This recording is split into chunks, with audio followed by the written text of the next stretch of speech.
10ನೇ ತರಗತಿ ಸಮಾಜ ವಿಜ್ಞಾನ. ವ್ಯವಹಾರದ ಅಧ್ಯಾಯ 16 ಬ್ಯಾಂಕ್ ವ್ಯವಹಾರಗಳು ಪ್ರಶ್ನೋತ್ತರ. ಮುಖ್ಯ ಪ್ರಶ್ನೆ 1, ಖಾಲಿ ಬಿಟ್ಟ ಸ್ಥಳಗಳನ್ನು ಸೂಕ್ತ ಉತ್ತರಗಳಿಂದ ಭರ್ತಿ ಮಾಡಿ. ವಾಕ್ಯ 1, ಬ್ಯಾಂಕ್ ಎಂಬ ಪದವು ಫ್ರೆಂಚಿನ ಡ್ಯಾಶ್ ಶಬ್ದದಿಂದ ಬಂದಿದೆ. ಉತ್ತರ ಬ್ಯಾಂಕ್. ಬ್ಯಾಂಕ್ ಎಂಬ ಪದವು ಫ್ರೆಂಚಿನ ಬ್ಯಾಂಕ್ ಶಬ್ದದಿಂದ ಬಂದಿದೆ. ವಾಕ್ಯ 2, ಬ್ಯಾಂಕುಗಳು ಬ್ಯಾಂಕ್ ಡ್ಯಾಶ್ ಆಗಿದೆ. ಉತ್ತರ ಭಾರತೀಯ ರಿಸರ್ವ್ ಬ್ಯಾಂಕ್. ಬ್ಯಾಂಕುಗಳ ಬ್ಯಾಂಕು ಭಾರತೀಯ ರಿಸರ್ವ್ ಬ್ಯಾಂಕ್ ಆಗಿದೆ. ವಾಕ್ಯ 3, ರಾಷ್ಟ್ರೀಕೃತ ಬ್ಯಾಂಕ್ಗೆ ಉದಾಹರಣೆ ಡ್ಯಾಶ್. ಉತ್ತರ ಸ್ಟೇಟ್ ಬ್ಯಾಂಕ್ ಆಫ್ ಇಂಡಿಯಾ ಅಥವಾ ಕೆನರಾ ಬ್ಯಾಂಕ್ ಅಥವಾ ಯೂನಿಯನ್ ಬ್ಯಾಂಕ್. ಮಕ್ಕಳೇ, ಇವುಗಳಲ್ಲಿ ಯಾವುದಾದರೂ ಒಂದನ್ನು ಬರೆಯಿರಿ. ವಾಕ್ಯ 4, ರಾಷ್ಟ್ರೀಯ ಉಳಿತಾಯ ಪತ್ರವನ್ನು ಡ್ಯಾಶ್ ಇಲಾಖೆ ನೀಡುತ್ತದೆ. ಉತ್ತರ ಅಂಚೆ. ರಾಷ್ಟ್ರೀಯ ಉಳಿತಾಯ ಪತ್ರಗಳನ್ನು ಅಂಚೆ ಇಲಾಖೆಯು ನೀಡುತ್ತದೆ. ವಾಕ್ಯ 5, ಬ್ಯಾಂಕಿನಲ್ಲಿ ದಿನಕ್ಕೆ ಎಷ್ಟು ಬಾರಿಯಾದರೂ ವ್ಯವಹರಿಸಬಹುದಾದ ಖಾತೆ ಡ್ಯಾಶ್. ಉತ್ತರ ಚಾಲ್ತಿ ಖಾತೆ. ಬ್ಯಾಂಕಿನಲ್ಲಿ ದಿನಕ್ಕೆ ಎಷ್ಟು ಬಾರಿಯಾದರೂ ವ್ಯವಹರಿಸಬಹುದಾದ ಖಾತೆ ಚಾಲ್ತಿ ಖಾತೆ. ವಾಕ್ಯ 6, ಠೇವಣಿಯನ್ನು ನಿಗದಿತ ಅವಧಿಗೆ ಡ್ಯಾಶ್ ಖಾತೆಯಲ್ಲಿ ಇಡಬಹುದಾಗಿದೆ. ಉತ್ತರ ನಿಶ್ಚಿತ ಠೇವಣಿ. ಠೇವಣಿಯನ್ನು ನಿಗದಿತ ಅವಧಿಗೆ ನಿಶ್ಚಿತ ಠೇವಣಿ ಖಾತೆಯಲ್ಲಿ ಇಡಬಹುದಾಗಿದೆ. ಮುಖ್ಯ ಪ್ರಶ್ನೆ 2, ಈ ಕೆಳಗಿನ ಪ್ರಶ್ನೆಗಳಿಗೆ ಗುಂಪುಗಳಲ್ಲಿ ಚರ್ಚಿಸಿ ಉತ್ತರಿಸಿ. ಪ್ರಶ್ನೆ 7, ಬ್ಯಾಂಕ್ ಎಂದರೇನು? ಉತ್ತರ ಬ್ಯಾಂಕ್ ಎಂದರೆ ಹಣದ ವ್ಯವಹಾರಗಳನ್ನು ನಿರ್ವಹಿಸುವ ಒಂದು ಹಣಕಾಸಿನ ಸಂಸ್ಥೆಯಾಗಿದೆ. ಇದು ಸಾರ್ವಜನಿಕರಿಂದ ಉಳಿತಾಯದ ಠೇವಣಿಗಳನ್ನು ಸ್ವೀಕರಿಸುತ್ತದೆ ಮತ್ತು ಯಾರಿಗೆ ಹಣದ ಅಗತ್ಯವಿದೆಯೋ ಅವರಿಗೆ ಸಾಲದ ರೂಪದಲ್ಲಿ ಹಣವನ್ನು ನೀಡುತ್ತದೆ. ಪ್ರಶ್ನೆ 8, ಬ್ಯಾಂಕ್ನ ವ್ಯವಹಾರಕ್ಕೆ ಸಂಬಂಧಿಸಿದಂತೆ ಗಮನಿಸಬಹುದಾದ ಗುಣಲಕ್ಷಣಗಳ ಪಟ್ಟಿ ಮಾಡಿ. ಉತ್ತರ ಹಣದ ವಹಿವಾಟು. ಬ್ಯಾಂಕ್ಗಳು ಸಾರ್ವಜನಿಕರ ಹಣದ ಲೇವಾದೇವಿ ಮತ್ತು ವಹಿವಾಟನ್ನು ನಡೆಸುವ ಸಂಸ್ಥೆಗಳಾಗಿವೆ. ವ್ಯಕ್ತಿ ಅಥವಾ ಸಂಸ್ಥೆ ಅಥವಾ ಕಂಪನಿ. ಬ್ಯಾಂಕ್ ಎನ್ನುವುದು ಕಾನೂನಾತ್ಮಕವಾಗಿ ಒಬ್ಬ ವ್ಯಕ್ತಿ, ಸಂಸ್ಥೆ ಅಥವಾ ಜಂಟಿ ಕಂಪನಿಯಾಗಿರಬಹುದು. ಠೇವಣಿಗಳ ಸ್ವೀಕಾರ. ಸಾರ್ವಜನಿಕರಿಂದ ಠೇವಣಿಗಳನ್ನು ಸ್ವೀಕರಿಸಿ ಅದಕ್ಕೆ ಭದ್ರತೆ ಒದಗಿಸುತ್ತವೆ. ಸಾಲಗಳನ್ನು ಕೊಡುವುದು. ಕೃಷಿ, ಕೈಗಾರಿಕೆ, ಶಿಕ್ಷಣ ಮತ್ತು ಗೃಹ ನಿರ್ಮಾಣ ಮುಂತಾದ ಪ್ರಮುಖ ಉದ್ದೇಶಗಳಿಗಾಗಿ ಸಾಲ ನೀಡುತ್ತದೆ. ಸಂಬಂಧ ಕಲ್ಪಿಸುವ ಕೊಂಡಿ.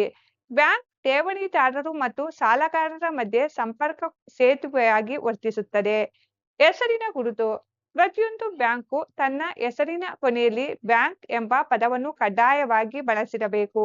ಉದಾಹರಣೆಗೆ ಕೆನರಾ ಬ್ಯಾಂಕ್. ಪ್ರಶ್ನೆ 9, ಬ್ಯಾಂಕ್ ನಿರ್ವಹಿಸುವ ಕಾರ್ಯಗಳ್ಯಾವುವು?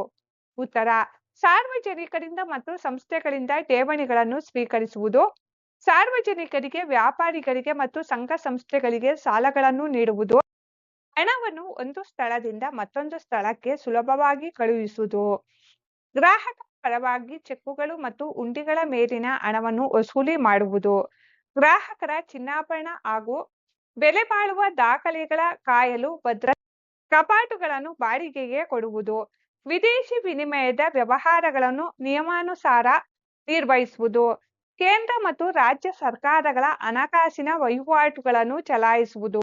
ಪ್ರಶ್ನೆ 10, ಬ್ಯಾಂಕ್ ಮತ್ತು ಗ್ರಾಹಕರ ಸಂಬಂಧವನ್ನು ತಿಳಿಸಿ.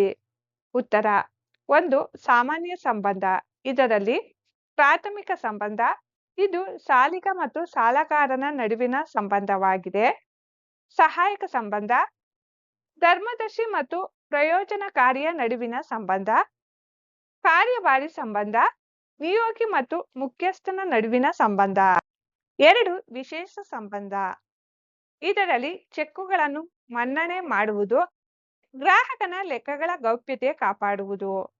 ಪ್ರಶ್ನೆ 11, ಬ್ಯಾಂಕ್ ಖಾತೆಗಳಲ್ಲಿ ಉಳಿತಾಯ ಖಾತೆ ತೆರೆಯುವವರ ಸಂಖ್ಯೆ ಹೇರಳವಾಗಿದೆ, ಕಾರಣ ಕೊಡಿ. ಉತ್ತರ ಉಳಿತಾಯ ಖಾತೆಯು ಸಂಬಳ ಪಡೆಯುವವರು ಅಥವಾ ದಿನನಿತ್ಯ ನಿರಂತರ ಆದಾಯ ಹೊಂದಿರುವ ಸಾಮಾನ್ಯ ಜನರು ತಮ್ಮ ಸಣ್ಣ ಉಳಿತಾಯದ ಹಣವನ್ನು ಇಡಲು ತುಂಬಾ ಅನುಕೂಲಕರವಾಗಿದೆ. ವಿದ್ಯಾರ್ಥಿಗಳು, ಹಿರಿಯ ನಾಗರಿಕರು ಮತ್ತು ಪಿಂಚಣಿದಾರರು ತಮ್ಮ ದೈನಂದಿನ ಸೌಲಭ್ಯಗಳಿಗಾಗಿ ಈ ಖಾತೆಯನ್ನು ಸುಲಭವಾಗಿ ತೆರೆಯಬಹುದು. ಬ್ಯಾಂಕ್ಗಳು ಈ ಖಾತೆಯಲ್ಲಿರುವ ಠೇವಣಿಗೆ ನಿಗದಿತ ದರದಲ್ಲಿ ಬಡ್ಡಿಯನ್ನು ನೀಡುವುದರಿಂದ ಜನರ ಆದಾಯ ಹೆಚ್ಚುತ್ತದೆ. ಹಣವನ್ನು ಜಮೆ ಮಾಡಲು ಮತ್ತು ಹಿಂಪಡೆಯಲು ಚೆಕ್ ಬುಕ್, ಪಾಸ್ಬುಕ್ ಹಾಗೂ ಎಟಿಎಂ ಸೌಲಭ್ಯಗಳನ್ನು ಇದು ಒದಗಿಸುತ್ತದೆ. ಪ್ರಶ್ನೆ 12. ಬ್ಯಾಂಕ್ ಖಾತೆ ತೆರೆಯುವುದರಿಂದ ಆಗುವ ಅನುಕೂಲಗಳು ಯಾವುವು? ಉತ್ತರ: ಬ್ಯಾಂಕ್ ಖಾತೆಯು ಹಣದ ಭದ್ರತೆ ಕಾಪಾಡುತ್ತದೆ. ಬ್ಯಾಂಕ್ ಖಾತೆಯು ಹಣದ ಪಾವತಿಯನ್ನು ಮಾಡಲು ಸಹಾಯ ಮಾಡುತ್ತದೆ. ಬ್ಯಾಂಕ್ ಖಾತೆಯು ಹಣವನ್ನು ವಸೂಲು ಮಾಡಲು ಸಹಾಯ ಮಾಡುತ್ತದೆ. ಬ್ಯಾಂಕ್ ಖಾತೆಯನ್ನು ಹೊಂದಿರುವವರು ಸಾಲ ಪಡೆಯಲು ಸಾಧ್ಯವಾಗುತ್ತದೆ. ಬ್ಯಾಂಕ್ ಖಾತೆಯು ವ್ಯವಹಾರಗಳನ್ನು ಸುಗಮವಾಗಿ ನಡೆಸಲು ಸಾಧ್ಯ ಮಾಡಿಕೊಡುತ್ತದೆ. ಬ್ಯಾಂಕ್ ಖಾತೆದಾರರು ಭದ್ರತಾ ಕಪಾಟುಗಳನ್ನು ಪಡೆಯಬಹುದು. ಮುಖ್ಯ ಪ್ರಶ್ನೆ 3. ಚಟುವಟಿಕೆಗಳು. ಪ್ರಶ್ನೆ 1. ನಿಮಗೆ ತಿಳಿದಿರುವ ಬ್ಯಾಂಕ್ಗಳ ಹೆಸರುಗಳನ್ನು ಪಟ್ಟಿ ಮಾಡಿ. ನನಗೆ ತಿಳಿದಿರುವ ಬ್ಯಾಂಕ್ಗಳ ಹೆಸರು: ಕೇಂದ್ರ ಬ್ಯಾಂಕ್ಗಳು, ಭಾರತೀಯ ರಿಸರ್ವ್ ಬ್ಯಾಂಕ್, ಸಾರ್ವಜನಿಕ ವಲಯ ಅಥವಾ ರಾಷ್ಟ್ರೀಕೃತ ಬ್ಯಾಂಕ್ಗಳು, state bank of India, Canara bank, union bank of India, bank of Baroda, Indian bank. ಖಾಸಗಿ ವಲಯದ ಬ್ಯಾಂಕ್ಗಳು: ICICI bank, HDFC bank, Axis bank. ಸಹಕಾರಿ ಬ್ಯಾಂಕ್ಗಳು: ಜಿಲ್ಲಾ ಕೇಂದ್ರ ಸಹಕಾರಿ ಬ್ಯಾಂಕ್, ಡಿಸಿಸಿ ಬ್ಯಾಂಕ್, ಪ್ರಾಥಮಿಕ ಕೃಷಿ ಪರಿಷತ್ತಿನ ಸಹಕಾರಿ ಸಂಘಗಳು. ಅಂಚೆ ಬ್ಯಾಂಕ್ಗಳು: ಇಂಡಿಯಾ ಪೋಸ್ಟ್ ಪೇಮೆಂಟ್ಸ್ ಬ್ಯಾಂಕ್. ಪ್ರಶ್ನೆ 2. ಬ್ಯಾಂಕ್ಗೆ ಭೇಟಿ ನೀಡಿ. ನಿಶ್ಚಿತ ಠೇವಣಿ ಖಾತೆಯಲ್ಲಿ ಠೇವಣಿ ಇಡುವ ಬಗ್ಗೆ, ಬಡ್ಡಿ ದರ, ಹಿಂಪಡೆಯುವ ಕ್ರಮದ ಬಗ್ಗೆ ಮಾಹಿತಿ ಸಂಗ್ರಹಿಸಿ.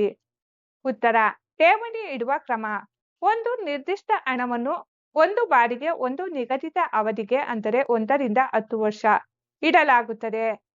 ಬ್ಯಾಂಕ್ ಇದಕ್ಕೆ ಪ್ರತಿಯಾಗಿ ಎಫ್ಡಿ ರಸೀದಿ ನೀಡುತ್ತದೆ. ಬಡ್ಡಿ ದರ: ಉಳಿತಾಯ ಖಾತೆಗಿಂತ ಈ ಖಾತೆಗೆ ಅತಿ ಹೆಚ್ಚು ಬಡ್ಡಿ ಸಿಗುತ್ತದೆ. ಹಿರಿಯ ನಾಗರಿಕರಿಗೆ ಸಾಮಾನ್ಯರಿಗಿಂತ ಹೆಚ್ಚಿನ ಬಡ್ಡಿ ಇರುತ್ತದೆ.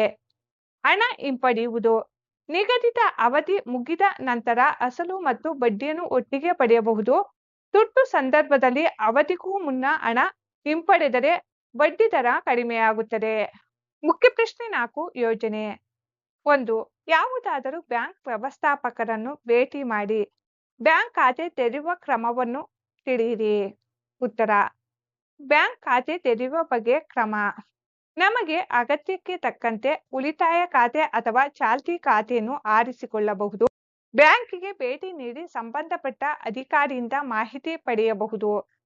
ಖಾತೆ ತೆರೆಯುವ ಅರ್ಜಿಯಲ್ಲಿ ಹೆಸರು, ವಿಳಾಸದ ವಿವರಗಳನ್ನು ತುಂಬಿ ಭಾವಚಿತ್ರ ಹಾಗೂ ಮಾದರಿ ಸಹಿಯನ್ನು ನೀಡುವುದು. ಆ ಬ್ಯಾಂಕಿನಲ್ಲಿ ಈಗಾಗಲೇ ಖಾತೆ ಹೊಂದಿರುವ ಗ್ರಾಹಕರೊಬ್ಬರ ಸಹಿ ಮತ್ತು ಪರಿಚಯವನ್ನು ಅರ್ಜಿಯಲ್ಲಿ ಬರೆಯುವುದು. ಭರ್ತಿ ಮಾಡಿದ ಅರ್ಜಿಯೊಂದಿಗೆ ಆಧಾರ್ ಕಾರ್ಡ್ ಮತ್ತು ಪಾನ್ ಕಾರ್ಡ್ ಪ್ರತಿಯನ್ನು ಲಗತ್ತಿಸುವುದು. ಬ್ಯಾಂಕ್ ಅಧಿಕಾರಿ ದಾಖಲೆಗಳನ್ನು ಪರಿಶೀಲಿಸಿ ಖಾತೆ ತೆರೆಯಲು ಅನುಮತಿ ನೀಡುವುದು. ಚಲನ್ ಮೂಲಕ ಬ್ಯಾಂಕ್ಗೆ ಕನಿಷ್ಠ ಹಣವನ್ನು ಜಮೆ ಮಾಡುವುದು. ಇದರ ನಂತರ ಬ್ಯಾಂಕ್ ನಮಗೆ ಪಾಸ್ಬುಕ್ ಒದಗಿಸುತ್ತದೆ.